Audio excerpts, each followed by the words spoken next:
कथा के सिर्फ दो उद्देश्य होते हैं, तीसरा कोई उद्देश्य नहीं होता है। पहला उद्देश्य क्या है कथा का?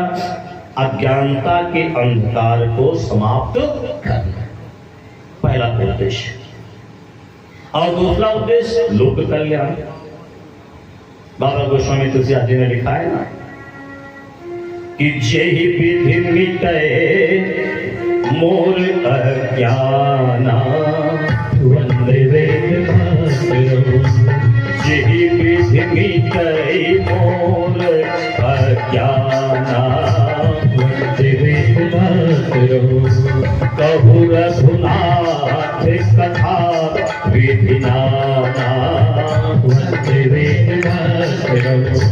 कहु रघुनाथ कथा विधि नाना, वंदे वेद मातरम। और दूसरा उद्देश्य कथा जो सकल लोक हितकारी, वंदे वेद मातरम, वंदे वेद मातरम। कथा जो सकल लोक हितकारी, वंदे वेद मातरम, वंदे वेद मातरम। सोई पूछन चाह शैल कुमारी, वंदे वेद मातरम। सोई पूछन चाह शैल कुमारी, वंदे वेद मातरम। सोई पूछन चाह शैल कुमारी, वंदे वेद मातरम। कथा के मात्र दो उद्देश्य। पहला उद्देश्य समाज में जनमन में छाई हुई अज्ञानता के अंधकार को दूर करना। दूसरा उद्देश्य लोक कल्याण, भावेन करुणाशा महामना, लोक कल्याण की कामना। आज हम देखते हैं जब गहराई से अध्ययन करते हैं तो पता चलता है कि वर्तमान समय की जो परिस्थितियां हैं तो कहीं ना कहीं कथा का उद्देश्य भी बहुत दूर निकल गया है। अब ये उद्देश्य नहीं रहेगा कथा का। कथा का उद्देश्य क्या हो गया? हमारे यहाँ शांति कुंज में हमारे परमादरणीय श्री वीरेश्वर उपाध्याय जी बताया करते थे कि अब कथा के दो उद्देश्य हो गए।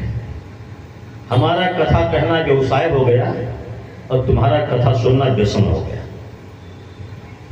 दोनों लोग उद्देश्य से भटक गए। श्रोता भी भटक गया उद्देश्य से और वक्ता भी उद्देश्य से भटक गया। वक्ता इसलिए कथा कह रहा है क्योंकि उसको उम्मीद है कि मेरे को एक मोटी रकम दक्षिणा के रूप में मिलने वाली है, इसलिए वो कथा कह रहा है। और श्रोता इसलिए कथा सुन रहा है क्योंकि उसके कान में कहीं कुछ शब्द पड़े, उसने कहीं सुना है। श्रीमद् भागवत महापुराण के एक भी शब्द जिसके कान में पड़ जाते हैं उसके जन्म जन्मांतरों के पाप नष्ट हो जाते हैं। भोले वृंदावन बिहारी लाल की जय। अब उसने सुन लिया कि श्रीमद् भागवत महापुराण के एक भी शब्द जिसके कान में पड़ जाते हैं जन्म जन्मांतरों के पाप नष्ट हो जाते हैं। उसने कथा को पाप कटर मशीन समझ लिया। अब पाप करने की काहे की चिंता, करो पाप।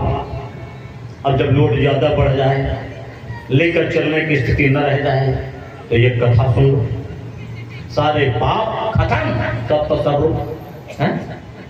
अब फिर नए सिरे से शुरू करो और देखो जब थोड़ा लोड और ज्यादा बढ़ रहा है फिर अरबों खरबों का घोटाला करो, एक कथा सुनो, सारे काम खत्म। कौन सी दिक्कत है? सारे पाप खत्म है। तो हमने कथा को मान लिया पाप काटने की मशीन। अब पाप की कोई चिंता नहीं, पाप का कोई भय नहीं। ऐसी मान्यताएं समाज में आ गई। कथा कई बार देखते हैं बड़ी विडंबना लगती है, बड़ा विचित्र सा लगता है। क्या लगता है साहब? कथा होती है किसकी? सत्यनारायण भगवान की। अब सत्यनारायण भगवान की जब कथा होती है ना तो हमने भी कई जगह पर बनाया है सिस्टम जजमान से कि मतलब यहाँ चढ़ाओ, वहां चढ़ाओ, वहां चढ़ाओ, वहां चढ़ाओ। अच्छा, कई जगह पर चढ़ाएंगे तो थोड़ा थोड़ा चढ़ाएंगे तो भी हमारी दिहाड़ी दिन भर की निकल आएगी। तो हमारी भी नजर वहां पर है साहब कि जजमान कितना चढ़ा रहा है। अब जब चढ़वा रहे वहां पर तो दक्षिणाम समर्पयामि, तो इधर नजर नहीं उधर देख रहे था, कितना चढ़ा रहे तो हमारी दृष्टि भी वहां पर है। हमारा भी लक्ष्य कुछ और चुका है। अच्छा जजमान भी कम चतुर्मय है, वो भी कुर्ते के जेब में हाथ डालता है, हिलाता है, महाराज छुट्टा नहीं है, चलाए रहो, एक साथ ले लेना, एक साथ ले लेना। दोनों कथा सत्यनारायण भगवान की हो रही है और दोनों झूठ के चक्कर में पड़े साहब, का आचार्य और का जजमान दोनों। अच्छा कहां से कल्याण होगा जरा बताइए। तो कहीं ना कहीं हम इसके उद्देश्य से दूर होते हुए चले जा रहे हैं। आज कथाओं का इसलिए प्रभाव भी समाज में नहीं दिख रहा है।